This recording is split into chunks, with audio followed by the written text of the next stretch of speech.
Hi, I'm Andy. I'm Liam. I'm Tom. Collectively, we are, I suppose, the enemy. Do you want to give us a tinkle? No. It'll cost you. There you go. Yeah, I have to bring up Oasis. Did you have any inkling? I don't know. We didn't see them talk to each We've other. never Not- seen them together, so we Yeah, No, you don't see them together, but then has everyone not had an inkling since '94? You know what I mean? It's not the biggest shock in the Yeah, world, is it? like, oh shit, Liam and Noel don't get on. That's not news. Do you know what I mean? Like, it's news they've split up, and it's a shame, and I was absolutely gutted. But you know, You hopefully, never know what might happen in the future. yeah, you don't know, do you? So You think they might? I don't know. Touch wood. Their mum will sort it out. Yeah, Peggy. They've Peggy, got it. Peggy Come on, will get Peggy. it, bang their heads together.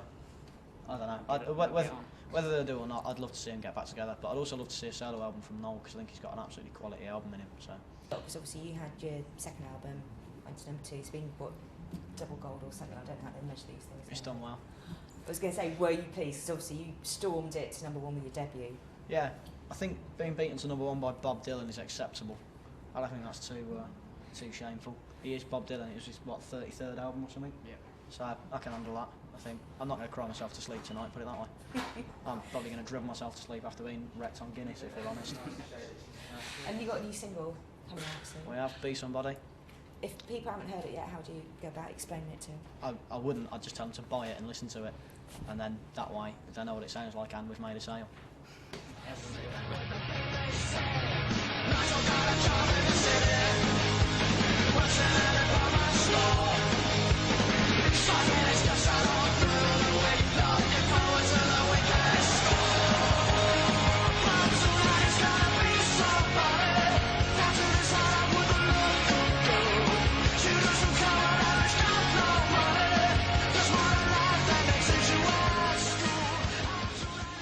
The whole file sharing things. I know Lily Allen's kicked off like a big conversation now again with artists. What's she about- said? Basically, she's been making the point that if somebody downloads something for free, that it's just not on, and it's only the bigger artists that can get away with that. That more. Yeah, no, I think that is a fair point. I think when big artists moan about it, it's a bit annoying because they don't really need the money. You know, like, I don't think. But you know, what does Bono need, a new yacht or something?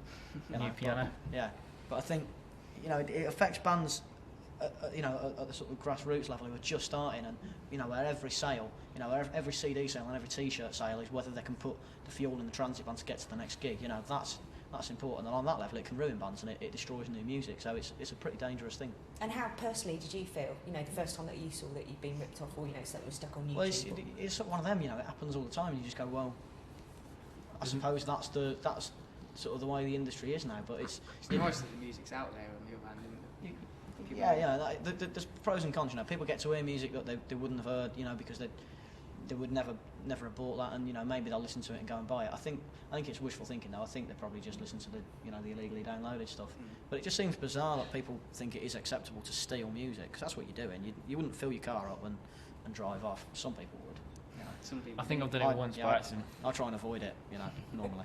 Sometimes you're strapped. Do you think it's been a good year for music? 2008? I think it's been an awful year for music since in England Radio 1 for some reason have stopped playing anything with the guitar in it. I don't know what's happened. Their balls seem to have retracted into their lower abdomen, and they're playing what can only be described as shite.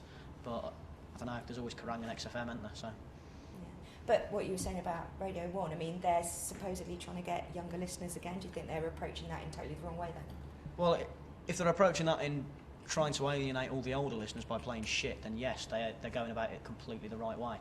But aren't they also presuming that younger listeners want to are listen only to shit? into... Yeah. Do you know what? I really don't understand it, but I do think that radio's diabolical at the minute. I can't listen to it. I end up putting Radio 2 on because at least you get some Rolling Stones. But Classics. yeah, exactly. You get a bit of Bowie, but it's a really hard time for new bands. I mean, you know, we're all right. We've been going for years, so it doesn't affect you that much. You're just not on Radio 1. But for new bands coming through, it must make it absolutely impossible. I know for to fact, try and playlist meetings, they're not putting any new bands that are guitar it's bands such a shame because you know, it's in the industry the way it is at the minute. It's so hard for a band to break through anyway, and with radio not helping, you know, there's great bands out there going completely unnoticed, real talent that's going completely by the wayside because someone at Radio 1's decided that he doesn't like guitars.